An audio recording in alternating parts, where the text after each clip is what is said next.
Hello, নমস্কার। আমি পিউ পুনে থেকে বলছি। এটা আমার প্রথম ব্লগ। আমি ব্লগটা বানাচ্ছি কারণ আমার বন্ধুরা আর আমার পরিবারের সবাই জানতে চায় যে আমি পুনেতে কি করি, কিভাবে থাকি। তো আজকে সানডে, আজকে আমার স্কুলের ছুটি আছে। আমি একটা স্কুলে পুনেতে চাকরি করি। তো সেই জন্য আমি যাচ্ছি। আজকে মেঘলা আকাশ, ভাবলাম যাই মাছ নিয়ে আসি। আমার বাড়ি থেকে মাত্র 2 কিলোমিটারের মধ্যে পুনের সব থেকে বড় মাছের বাজার। তো আমরা বেরিয়ে পড়লাম, আমি আর আমার হাজব্যান্ড দুজনে গাড়ি নিয়ে। বড় রাস্তা আমার বাড়ি থেকে সামান্য 100 থেকে 200 মিটার হবে। তো সে বেরিয়ে আমরা যাচ্ছি মাছ দোকানে। দেখি আজকে কি মাছ পাওয়া যায়। আমরা এখানে সব রকমের মাছই পেয়ে থাকি। আর যতটা আমি জানি আমার বাড়ি মেদিনীপুর, ওখানের থেকে অনেকটাই কম। তো ধীরে ধীরে করতে করতে আমরা আস্তে আস্তে করে মাছ দোকানের দিকে এগিয়ে যাচ্ছি।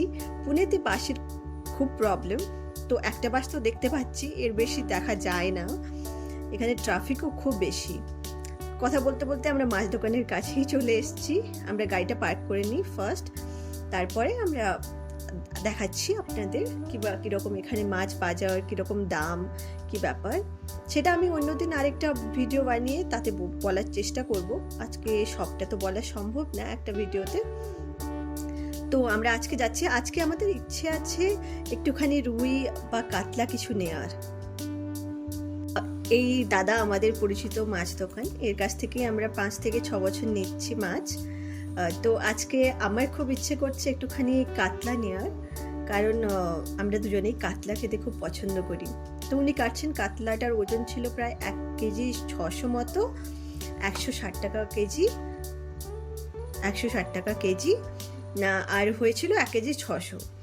তো এবার কিনে আমরা ভাবছি একটুখানি সাফ সাফাই করিয়ে বাড়ির দিকে যাব। তারপর আমি কাতলাটা কিভাবে রান্না করব সেটার রেসিপিটাও শেয়ার করে দিচ্ছি একসাথে, কারণ আপনাদেরকে ভালো লাগবে সেটা জেনে যে এখানে পুনেতে কীরকম পাওয়া যায়, কীরকম সব কিছু আমরা কিনি। মাছটা খুবই সস্তা, মাছ কেনা হয়ে গেছে। তো আমরা ভাবলাম আর এদিক ওদিক না গিয়ে, সবজিপাতি কিছু না নিয়ে সোজা বাড়িতে রওনা হয়ে যাব, কারণ এখন প্রায় সময় হয়ে গেছে 12টা। আজকে রবিবারের জন্য আমরা একটুখানি দেরি করে উঠেছি। খুবই মেঘলা আকাশ, চারদিক একদম মেঘলা, গাছপালা সব সবুজ হয়ে আছে, সুন্দর দেখাচ্ছে। আর বৃষ্টি খুব ঝিরিঝিরি হয় এখানে। এখানকার বৃষ্টিটা একদম যে ইলিশ মাছের যেমন ইলশিগুড়ি বৃষ্টি হয় না, সেরকম বৃষ্টি। আর চারদিক খুবই কাদা হয়ে গেছে। এখানে এরম থাকে না, রাস্তাঘাট খুবই পরিষ্কার পুনের। এখানকার মিউনিসিপ্যালিটি কর্পোরেশন খুবই ভালো, কিন্তু বৃষ্টিতে কিছু করার নেই, সেই জন্য একদমই চারদিক কাদা কাদা হয়ে গেছে। তো এবার আমরা ভাবলাম আর কোথাও না স্টপ নিয়ে আমরা বাড়ির দিকে সোজা চলে যাই। কথা বলতে বলতে আমরা আমাদের সোসাইটিতে চলে এসেছি। এবার গাড়িটা পার্ক করে আমি দৌড়ে চলে যাব আমার রান্নাঘরে, গিয়ে ফটাফট করে আমার রান্নাটা শুরু করে নেব। আজকে সেরকম বেশি কিছু করার ইচ্ছে নেই। আজকে সে পোস্ত নারকোল দিয়ে একটা পাতলা টাইপের ঝোল বানাবো, কারণ আমার যে হাজব্যান্ড, ও খুব একটা গাঢ় গাঢ় সবজি খেতে পছন্দ করে না। ফার্স্টে মাছটা আমি সর্ষের তেল দিয়ে ভাজি। এখানে সর্ষের তেলের দাম ওখানকারই মতো, ফরচুনের সর্ষের তেলটা আমরা ইউজ করি, কারণ বাকি তো খুব একটা কোম্পানির পাওয়া যায় না, শালিমার এগুলো পাওয়া যায় না। তো 4টা পিস নিয়েছি দুজনের জন্য, রাত্রির জন্য একটুখানি রেখে দেবো। এখন মাছটা একটু হালকা করে, আমি হালকা খেতে পছন্দ করি, কিন্তু ঠিক আছে বৃষ্টির দিনে চলে একটু লাল লাল ভাজা। একটু ভালো করে ভেজেই নিচ্ছি। আর ভাজার পরে মশলাটা আমি আগেই রেডি করে নিয়েছিলাম। মশলাটাতে আমি দিয়েছিলাম 1 চামচ, একটা টেবিল চামচের 1 চামচ পোস্ত, 1 চামচ কালো সর্ষে, 1 চামচ সাদা সর্ষে, আর 2টো কাঁচা লঙ্কা, একটুখানি নুন দিয়েছি যাতে তেতো না হয়ে যায়, আর জল দিয়ে পিষিয়ে নিয়েছি ভালো করে। তারপরে পিষিয়ে নেওয়ার পরে আমি সেটাকে সাইডে করে রেখে দিয়েছি। মাছটা আগে ভেজে তুলে নিচ্ছি, তারপর আমি মশলাটা দিয়ে দেবো। আর যখন আমি এই সর্ষে পোস্ত বাটাটা করি না, আমার মা খুব পছন্দ করেন কালো জিরে ফোড়ন দেওয়ার, তো আমিও কালো জিরে ফোড়ন দিই। আর পেঁয়াজটা, এখানে পেঁয়াজটা খেতে আমরা পছন্দ করি। মহারাষ্ট্রে পেঁয়াজের উৎপাদনটা খুবই বেশি হয়, সেজন্য আমরা পেঁয়াজটা প্রায়ই কিনি। আর কিনে সেটাকে রাখি বাড়িতে। এখন একটু দাম বেড়ে গেছে, তো আমাদের এখানে তো পেঁয়াজের দাম এখন 50 টাকা, আপনাদের ওখানে কত সেটা আমাকে বলতে পারেন। তো হয়ে গেছে মাছটা ভাজা, এবার আমি আস্তে করে কালো জিরেটা দিয়ে দিচ্ছি ফোড়ন হিসেবে। আমি বেশি দিইনি, 1/2 টিস্পুন মতো হবে, এতটাই দিয়েছি। আর একটুখানি গরম হয়ে যাওয়ার টেম্পার হয়ে যাওয়ার পর আমি পেঁয়াজটা দিয়ে দিলাম। পেঁয়াজ একটা মিডিয়াম সাইজই ছিল, আর আমি এগুলো আগে কেটে রেডি করে রেখে নিয়েছিলাম, কারণ আমি ভিডিও নিজেই বানাচ্ছি, তো তার একসাথে সম্ভব না, না আমি সবগুলো কেটে রেডি করে রেখে দিয়েছিলাম। 3-4টে মতো কাঁচা লঙ্কা দিয়েছি। এখানে কাঁচা লঙ্কা খুব ঝাল হয় না, ঝাল কাঁচা লঙ্কা পেতে গেলে একটু সমস্যা হয়। মোটামুটি পাওয়া যায়, সবজি পাতি সব কিছু পাওয়াই যায়। একদিন আমি আপনাদেরকে আমার বাড়ির এখানে যে বাঙালি সবজির দোকান হয় সেখানে নিয়ে যাব, পাষাণ সবজি মার্কেট বলে সেটাকে, তো নিয়ে গিয়ে আপনাদের দেখাবো। তেল খুব একটা দিইনি, এখন আমি ওই মশলা বাটাটা দিয়ে দিচ্ছি। বলে দিয়েছি আমি আপনাদেরকে রেসিপিটা। তো মশলাটা দিয়ে একটুখানি নাড়িয়ে নেব। আঁচটা আমি মিডিয়াম রেখেছি, আর হালকা করে আপনারা চাইলে বাড়াতে পারেন। হালকা আঁচে ভালো করে মশলাটা কষিয়ে নেব। আর কষানোর পরে আমি একটু সামান্য হলুদ দিতে পছন্দ করি, কারণ সাদা সবজি খুব একটা আমি মানে বুঝতে পারি না কেমন হয়েছে কি ব্যাপার, অভ্যেস যাই হোক বলতে পারেন। তো মশলাটা দিয়ে কষিয়ে নিয়ে একটুখানি হলুদ দেব। আর আপনারা যেভাবে লঙ্কা খেতে পছন্দ করেন সেভাবে দেওয়ার চেষ্টা করবেন।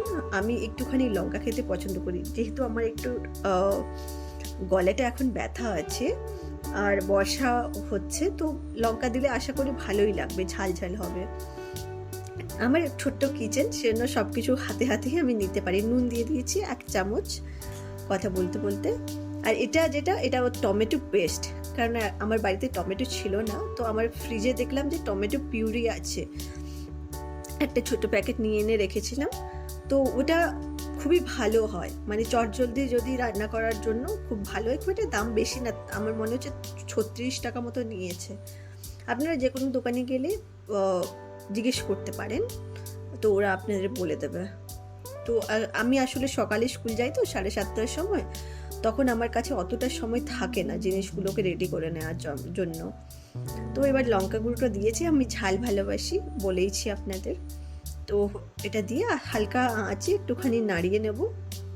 নাড়িয়ে আপনারা চাইলে গরম জল দিতে পারেন।